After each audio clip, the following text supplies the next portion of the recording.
So students, here is the list of various strategies that can be adopted for sustainable development. First is use of cleaner fuels.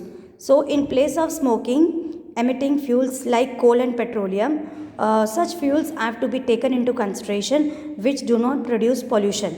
For example, LPG, CNG, gobar gas in the rural areas.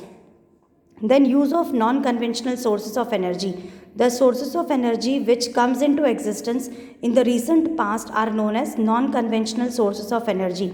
In other words, it refers to the sources of energy which has been discovered just because of modern technology. मतलब जो कि हमें सिर्फ past few years से मिली है, जैसे कि wind power, solar energy, etc. अगर हम इन एनर्जीज़ को यूज़ करेंगे तो ये हमारे एनवायरनमेंट के लिए और ह्यूमन बींग्स दोनों के लिए बहुत बेनिफिशियल है. So they are termed as green sources. इसीलिए हम इनको क्या बोलते हैं? Green sources. That is they do not pollute environment and they are also treated as substitute of conventional sources of energy. Next is public means of transport. In order to reduce the consumption of petrol and to decrease the amount of air pollution, public transport must be taken into consideration. Why? Because it reduces the amount of traffic and consumption of petrol, which reduces sound and air pollution. और इसके वजह से sound और air pollution भी कम हो सकता है. Then next is traditional knowledge and practice. Ayush. See students, this is a very important point. India is considered to be a very environment friendly country. From ancient period, people of India were very close to the environment. जैसे कि हमारा agriculture system हो गया, transport, house holds, ये सब कैसे थे? Environment friendly थे पहले से.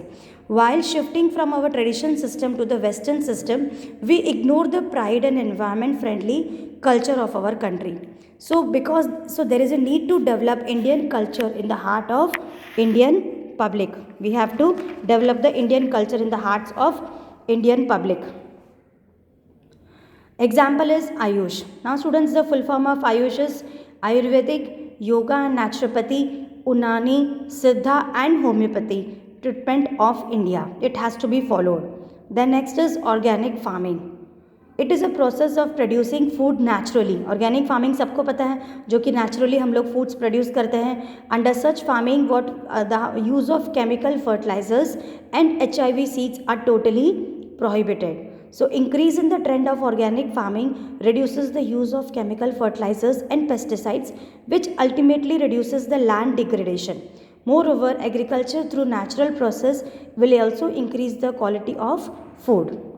Then next is mini hydel plants. So it refers to the plants which are used to generate electricity through the power of flowing water. Okay, so there are plenty of small rivers, and streams in mountain regions, hydropower plants. They must be installed in those areas which electricity can be generated. Moreover, these plants are environment friendly and are capable of meeting local demands. Thank you for watching.